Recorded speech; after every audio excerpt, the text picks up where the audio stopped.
Have you ever wondered what happens when everything you thought you knew about your family crumbles before your eyes? Stick around because this tale will transport you to where devotion, faithfulness, and deception meet in ways you'd never imagine. And if you love narratives that touch your soul and linger in your thoughts long after they're over, remember to hit that like button and subscribe for more content like this. If someone asked me, what stands out most from my wedding ceremony? It wouldn't be the promises we exchanged, or the gentle whisper of fabric flowing behind me, or even the countless crystal fixtures casting amber light across the polished floor. What I'd remember is the stillness, not the peaceful kind you'd expect, but the suffocating, breathless hush of a room packed with unfamiliar faces clutching champagne glasses, all pretending not to see how rigid I stood next to Liam Blackwood. My husband in title only. Nothing beyond that dot, the scent in the air combined cedar and something more intense, like aged whiskey settling in fine crystal. Once upon a time, I'd pictured my wedding differently. Not that I'd ever allowed myself grand fantasies, but I'd harbored one innocent dream as a child, balancing on my toes in our cramped kitchen, watching my mother hum melodies while working bread dough. One day, Evelyn, she'd say with a smile, glancing back at me, "You'll wed for love." I pushed down the pain in my chest as the officiant's words dissolved into polite clapping. The applause felt mechanical, empty, as though someone had hit play. On a recording, Liam never reached for my hand. He wouldn't even glance my way. I understood why. This union wasn't his preference either. It was commerce. My father's overwhelming, shameful debt, quietly buried behind locked doors, had been exchanged for me. I became the bargaining piece, the fragile connection holding two falling worlds together. The celebration became a blur of empty greetings and strained smiles. I remained at Liam's side like a sculpture, acknowledging faces I'd never seen, accepting well wishes that felt like small wounds on already tender skin. When it ended, after the visitors departed into the crisp night, leaving us isolated in the enormous estate I'd only seen in pictures, I did what any dutiful daughter turned spouse would do. I waited. I waited in the shadowy corridor outside, what they termed the bridal chamber. My fingers trembled as they traced the embroidered hem of my dress. My breathing hitched when I heard his steps approaching, slow and deliberate, like someone walking toward something they already wished they could undo. "You don't need to pretend, Evelyn." His voice cut through the quiet, deep, and impossible. "To read. I'll sleep on the couch. The room belongs to you." I couldn't turn around. The ache in my chest felt sharp and small, like a splinter I didn't know how to remove. The door closed softly behind him, and there I stood, alone once more. I'm not sure what drew me to that far corner of the suite. Perhaps it was the desire to feel something, anything that was truly mine. Maybe it was intuition. My fingertips brushed the aged bookshelf, weathered and strangely misplaced in such a perfectly designed space. That's when I discovered it, a small wooden container hidden behind thick book spines that hadn't been touched in ages. My pulse quickened as I carefully lifted it out, wiping away fine dust. The instant I opened it, I recognized it belonged to her. My mother's. The scent of lavender drifted upward, subtle but unmistakable. Inside, neatly folded, lay a letter, yellowed around the edges, written in my mother's familiar handwriting. My hands shook as I unfolded it. "My dear Margaret Blackwood, certain debts cannot be settled with currency. I hope you'll understand my reasons for maintaining distance. I pray someday our children won't bear the burden we couldn't release." I went cold. My heart hammered so violently I thought it might burst through my chest. Blackwood. My mother had written to a Blackwood. I read it again, more slowly, but the words remained unchanged. Our children. I pressed the letter against my chest, blinking away tears that burned too intensely to shed. I couldn't grasp what burden she meant. What debt? What had my mother concealed from me all these years? And why had this letter been hidden here in his home, as if it had been waiting for me to discover it? Questions raced through my mind without answers. For the first time since walking down that cold marble aisle, I felt something awaken within me. Not fear, not obligation, but something else entirely, the trembling edge of truth. I didn't know what my next move would be, but I knew I couldn't remain silent any longer. Not tonight. Not ever again. After that night, I carried the letter everywhere. I slipped it between pages of an old poetry collection I pretended to read during breakfast, tucked it under my pillow when I lay awake listening to unfamiliar sounds of this mansion breathing in the darkness. I hadn't dared question Liam about it yet. Perhaps because I feared his response, or worse, his lack of one. Days merged into each other like pale watercolors bleeding at the edges of my existence. I remained in the West Wing, where nobody questioned me or expected anything beyond my quiet presence at dinner.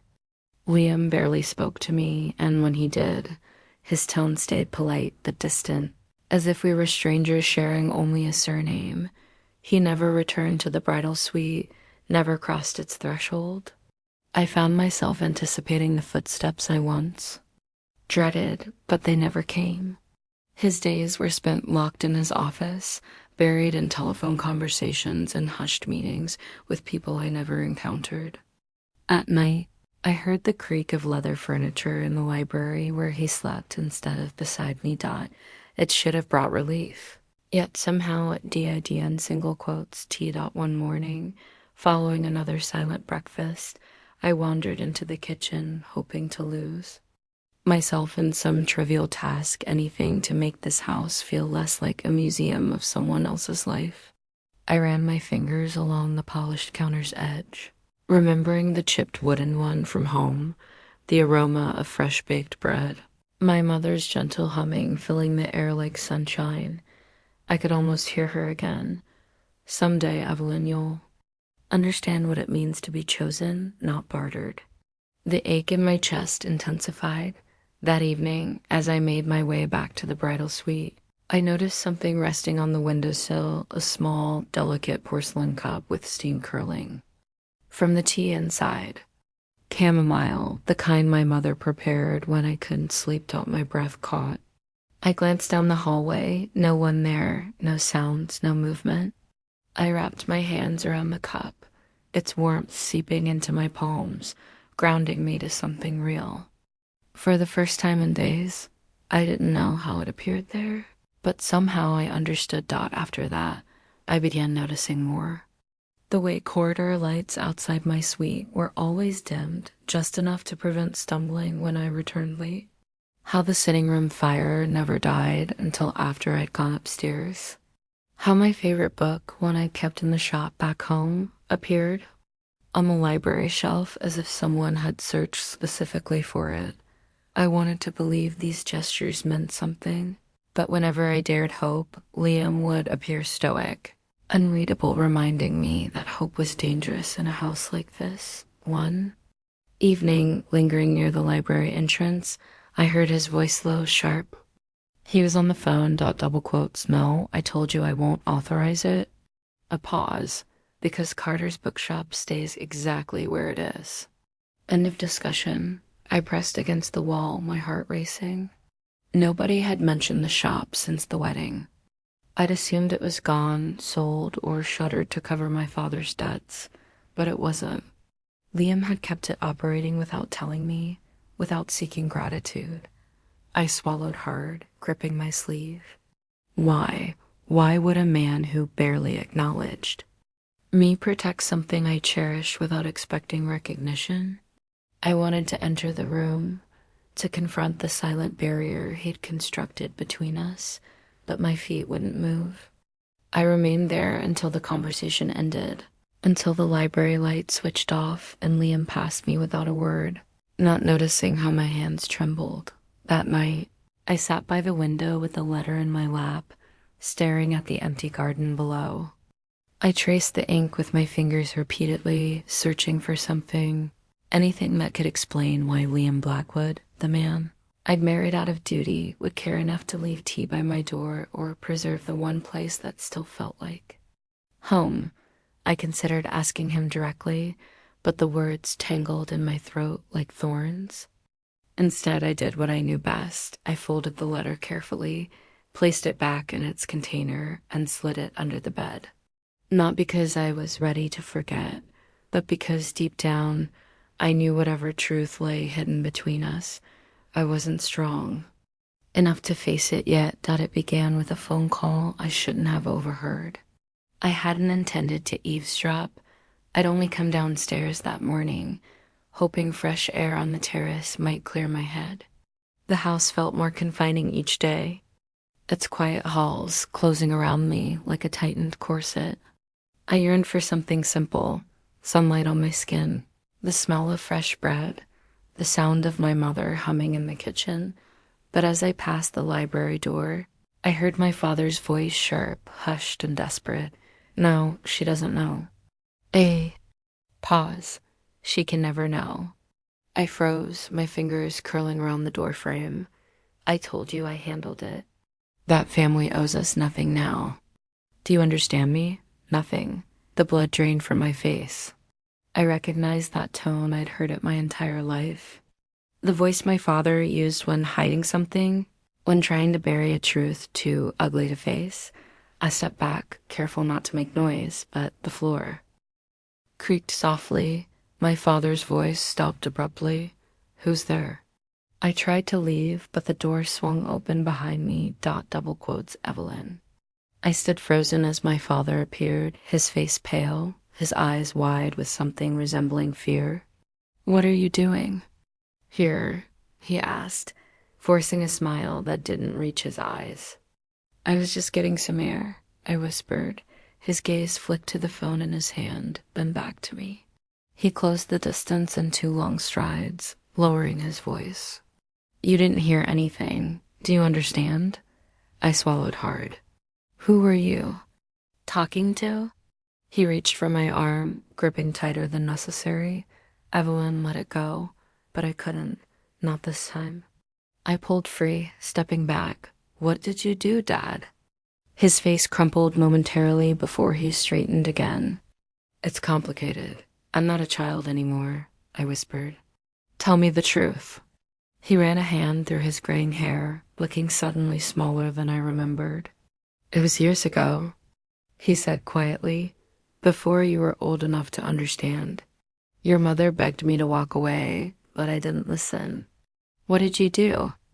I asked again, my voice shaking. He looked away, staring out the window as if he could outrun the words. I took something that didn't belong to me, he said finally, from the Blackwoods. I made a mistake, a big one. I felt the ground shift beneath me. All these years, the debt, the marriage, I couldn't catch my breath. It wasn't just about saving the shop, was it? His silence was answer enough. I pressed a hand to my mouth, fighting the nausea rising in my throat. You used me to pay for your mistake, I whispered. His shoulders slumped. I never wanted it to come to this. I shook my head, the weight of it all crushing me from within. Did Mom know? He nodded once, slowly. She knew. She tried to fix it in her own way. I thought of the letter, the one she'd written to Margaret Blackwood, a debt that couldn't be paid with money. Why didn't you tell me? I choked out. Because I was ashamed, he whispered. And because I thought maybe if you married him, it would all disappear. Tears burned behind my eyes, but I refused to let them fall. It didn't disappear, I said softly. You just gave it a new name. I left the house before he could stop me. I didn't know where I was going, only that I had to escape. I found myself walking toward the garden at the estate's far end, where bare trees stood against the winter sky. The wind bit at my skin, sharp and merciless, but I welcomed the sting. I didn't hear Liam until he was directly behind me. Evelyn. I turned, wiping my face with my sleeve. I didn't care if he saw me cry anymore. You knew, didn't you? I whispered. He didn't deny it. He didn't need to. How long? My voice broke. How long have you been cleaning up his mess? Liam's jaw clenched. He rubbed his face, looking more human than I'd ever seen him. Long enough, he said quietly. I wanted to hate him, wanted to scream, to push him away, but my body betrayed me. My knees buckled, and before I could hit the ground, he caught me, his arms wrapped around me, steady and warm. I tried to keep you out of it, he murmured into my hair. I tried to protect you from all of this. I pressed my fists against his chest. Why? Why not tell me the truth? His breath shuddered against my skin. Because I didn't want you to hate me, he whispered. The words shattered something inside me, not because they hurt, but because they felt real, honest, raw. I pulled back just enough to look into his eyes. For the first time since we'd met, I saw past the mask he wore so carefully. What I saw wasn't coldness, it was fear. Fear of losing me. In that moment, I realized something I hadn't dared believe. Before, I wasn't the only one who'd been sacrificed in this marriage. Liam Blackwood had given up something too. Maybe it wasn't love, not yet, but it was a beginning. And for the first time, I allowed myself hope. I didn't speak to my father. For days. I couldn't, not because I hated him, though for a moment I might have, but because I didn't trust myself to express what I truly felt without destroying what little remained between us. Liam maintained his distance too. He didn't push, didn't ask questions. He only left the small gestures behind again, a fresh cup of tea on the windowsill, a soft light burning in the hallway, a book I'd mentioned once now resting on my nightstand. Quiet signals that he'd been paying attention all along, and I did notice. I noticed everything now. I spent my nights in the library after the house had settled, curling up on the velvet sofa where he used to sleep. I traced my fingers over the letter my mother had written, reading the words until they blurred into something I could no longer unravel. There are debts that cannot be paid with money. I closed my eyes, clutching the paper to my chest. She had tried to protect me, and I had let her down by walking blindly into this marriage without demanding the truth. I couldn't undo what had already happened, but I could finish what she'd started. I found my father in the study 2 days later, sitting at his desk with his head in his hands. He looked older than I remembered, tired, defeated. He didn't look up when I entered. He must have known I'd come.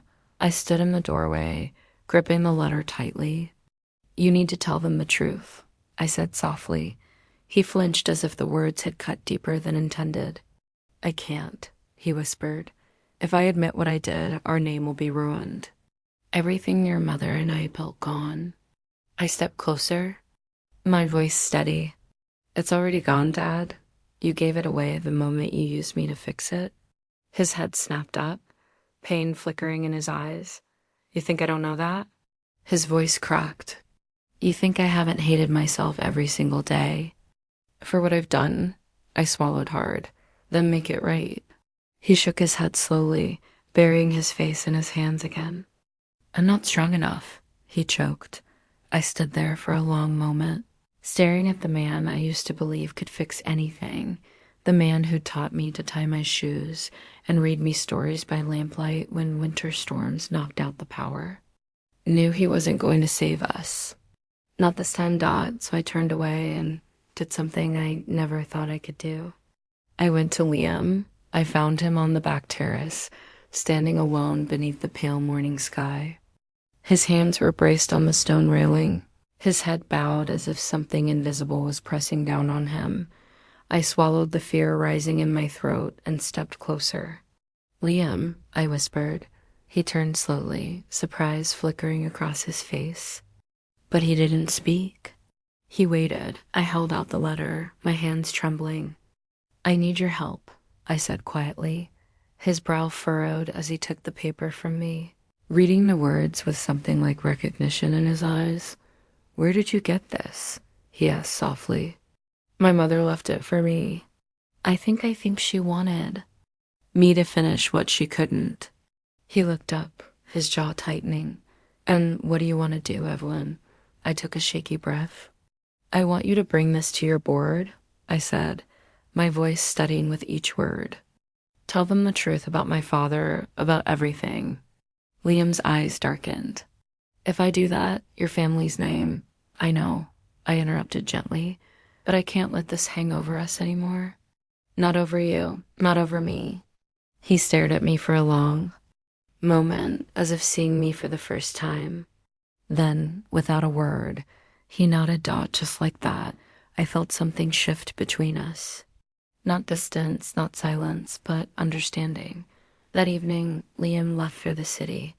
He didn't tell me where he was going, but I knew he was doing what I couldn't do alone. I stayed behind, pacing the mansion's halls, replaying every word I'd said. Every word I wished I'd said. I made tea in the kitchen the way my mother used. Too, filling the small space with the gentle clink of porcelain and the faint scent of chamomile. And I waited. 2 days passed before Liam returned. I was standing by the front window when I saw his car pull up the long, winding drive. My heart pounded as he stepped out, his face unreadable. I met him at the door, breathless.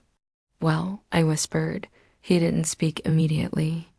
He reached into his coat pocket and pulled out something small, something I hadn't expected, a letter sealed with the Blackwood family crest. He handed it to me, his fingers brushing mine. "I told them the truth," he said softly, "but I also told them something else." I looked up, searching his face. "What?"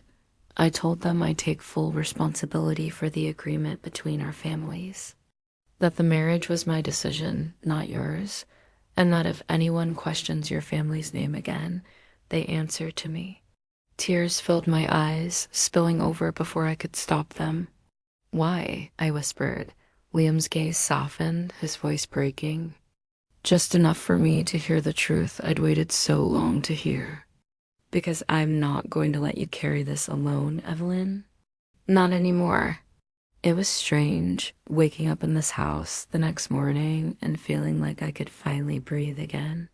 Not because anything had really changed. The walls were the same. The silence still wrapped around me like a second skin, but something in the air felt lighter, as if all the heavy things that had hung between us had finally begun to settle. Liam was gone when I came downstairs. No note, no message. That somehow I didn't feel abandoned this time. I felt trusted. So I did something I hadn't done in weeks. I walked into the kitchen and made tea. Not just for me, but for both of us. The kettle hissed softly as steam rose, curling into the air like a memory I hadn't touched in years.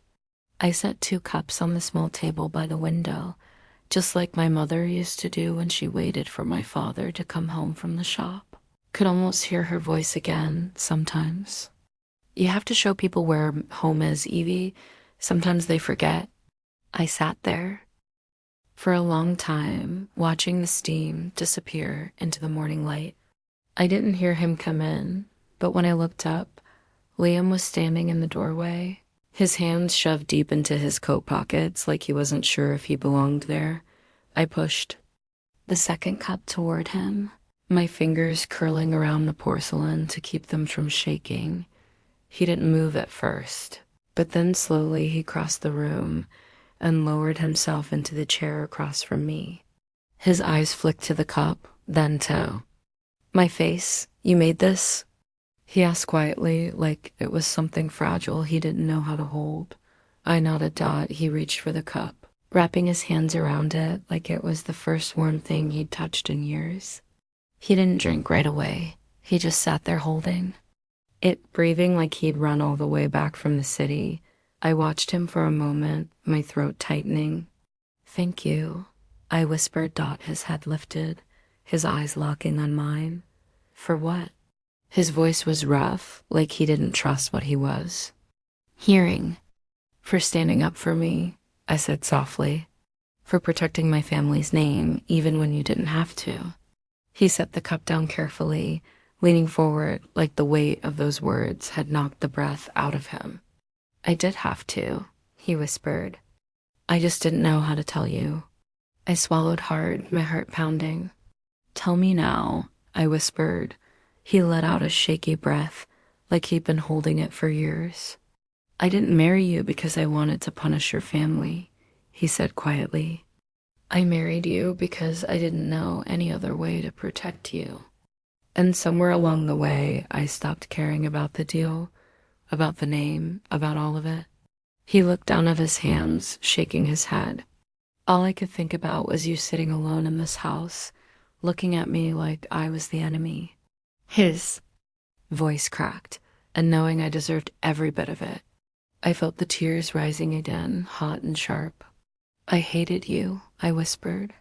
I thought you only saw me as a way to fix what my father broke. Liam looked up, his eyes shining with something I hadn't seen before, not coldness, not duty, but something painfully, achingly human. I did, he admitted softly, at first. But then you kept standing there, holding your head high when everyone else would have crumbled, and I couldn't stop seeing you. He leaned closer, his voice dropping to something raw and quiet. I've spent my whole life building walls to keep people out. But you found every door I thought I'd locked. I let out a shaky breath, my hands trembling. And now, I whispered. Liam reached across the table, his fingers brushing mine slow, careful, like he didn't want to break the moment. Now I don't want the walls anymore, he whispered. I just want you. The tears fell then, silent and sure. I stood slowly, moving around the table until I was standing in front of him. He looked up at me, something unspoken hanging in the air. Between us, I reached for his hand, curling my fingers around his. And for the first time since the day I said, I do, I meant it. I want you too, I whispered. He stood, his hands framing my face, like he was afraid I might disappear if he blinked. But I didn't pull away this time. I leaned into him, resting my forehead against his chest. We stayed like that for what felt like forever, the soft ticking of the clock filling the space between our heartbeats. When he finally spoke, his voice was a whisper against my hair. I'm not good at this, Evelyn, he breathed. I don't know how to love someone the way they deserve. I pulled back just enough to meet his eyes, my voice steady. Then let's figure it out together. It's strange how a house can feel like a stranger for so long, and then, in a single quiet moment, begin to feel like home. The air still smelled like cedar and polished wood. The high ceilings still stretched too far above my head. But as Liam held me in the kitchen that morning, I realized it wasn't the house that had changed. It was us. Later that evening, the power went out. Not the whole city, just here, just us. Heavy winds had picked up before sundown, shaking the old trees in the garden. Somewhere between dinner and silence, the lights flickered once, twice, and then everything dimmed into darkness. Stood at the sitting room window, the outline of Liam moving toward the fireplace behind me. I heard the soft sound of matches striking 3, maybe 4 before a soft glow filled the space. No television, no overhead lights, just firelight. And for the first time in this big, echoing house, I didn't feel like I had to fill the silence with words. I turned, watching him kneel by the hearth, feeding the flames like he'd done this 1,000 times before. His sleeves were rolled up, his jaw tense in concentration. But when he glanced over his shoulder and caught me watching, something shifted in his face, not the guarded distance I'd grown used to. Not the cold, unreadable mask, but something softer, something real. Come here, he said quietly. I crossed the room without thinking, drawn by something I couldn't name. He held out a blanket, wrapping it around my shoulders like he had all the time in the world to stand there, doing nothing else but this. I didn't step back. Not this time, he sank onto the old sofa beside me, the fire crackling low between us. The storm raged beyond the windows, but in here it felt like we were sealed inside something weightless, something warm. I curled my legs under me, clutching the blanket tighter. I used to love nights like this, I whispered, surprised by how steady my voice sounded. Back home, when the lights went out, my mother would light candles all over the house. She said the darkness always made the tea taste sweeter. Liam's lips curved just a little. She was probably right, he murmured. I turned to look at him, startled by the softness in his voice. Tell me something, I said before I could lose my nerve. He nodded once, waiting. I pulled the blanket tighter around me. What were you really thinking the day we got married? Liam leaned back, his eyes searching the shadows above us like the words might be written there. I thought you hated me, he admitted quietly. I swallowed hard. I did, for a while. He nodded again, as if he'd known that all along. I told myself it didn't matter, he continued, his voice rough. That it was just a deal, a way to end the feud, protect the family name, settle the debt. He turned to face me fully, his jaw tightening. But when I saw you standing at the altar, looking like you wanted to be anywhere but there, I hated myself more than you ever could. I felt my breath catch. You never said anything, I whispered. I didn't know how, he admitted. I've spent my whole life avoiding anything that felt real. It was easier to live on the surface, safer. He leaned forward, his elbows on his knees, his hands clenched together like he was holding back something too heavy to carry alone. But every night you walked past me, every time you sat across from me at that table without meeting my eyes, it chipped away at me. He looked down at his hands, until I started to wonder if maybe I didn't deserve to feel anything more than that silence. I shifted closer, the blanket falling away as I reached for his hands. He flinched at first, like touch wasn't something he knew how to receive. But then slowly, his fingers laced through mine. You do deserve it, I whispered. We both do. He closed his eyes, breathing out like the air had been trapped in his lungs for years. When he opened them again, the storm outside seemed to quiet o'er. Maybe it was just that I wasn't listening to it anymore. All I could hear was him. I don't know how to be the man you deserve, he whispered, but I swear to you, Evelyn, I want to try. And in that moment, without any grand declarations or stolen kisses, I felt something fall into place. Not perfectly, not all at once, but like the beginning of something worth building. I leaned into him, resting my head on his shoulder as the fire crackled softly beside us. We didn't speak again that night. We didn't need to. We just sat there, wrapped in quiet, steady warmth while the storm passed unnoticed outside Dot, and for the first time, I didn't feel like a guest in his house. I felt like I belonged. When the call came 2 mornings later, I already knew what it would be. I had felt it in my chest the night before, lying awake in the dark, listening to Liam breathe beside me for the first time. He had stayed without a word, without any kind of ceremony or agreement. He had stayed, but somewhere in the silence, I had felt something else, a weight pressing down on my heart, a knowing I couldn't explain that. So when I heard the phone ring that morning, long and low, like something waiting to break, I was already standing at the window, staring out over the garden. Liam answered it. I didn't turn around. I didn't have to. His voice was soft, just one word, okay, and then nothing. We drove in silence. The roads were empty. The morning sky pressed low and gray, like the world itself was holding its breath. Liam's hand rested on the gear shift just inches from mine, but neither of us reached across the space between us. We didn't need to. When the car finally stopped in front of the little house I hadn't seen in weeks, my breath caught in my throat. The porch light was still on. Someone had left the curtains half open, like she'd be right back, but I knew I had known all along. Liam opened my door without a word. I stepped out, clutching the sleeves of my sweater like they could hold me.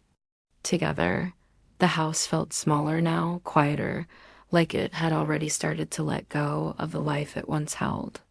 Inside, I found my father sitting by the old armchair where my mother used to read. His head was bowed, his hands shaking. I crossed the room slowly, sinking to my knees in front of him. He didn't say anything, didn't have to. I reached for his hands, holding them in mine, and together we sat in the silence my mother had left behind. The funeral was simple. She would have hated anything grand. We stood under a pale winter sky, the wind tugging at my hair, my coat. Liam stood beside me, silent but steady, his hand brushing mine, just enough to let me know he was there. I didn't cry that day, not because I didn't feel it, but because the grief settled in places tears couldn't reach. Afterward, when the guests had left and my father had retreated to his room, I wandered back into the kitchen. The old teapot was still there, chipped and worn, like nothing had changed. I reached for it on instinct, filling it with water, lighting the old stove the way. My mother used to. The hum of the flame filled the quiet, wrapping around me like her voice once did. I didn't hear Liam come in, but when I turned, he was there, leaning against the doorway, watching me with something too soft to name.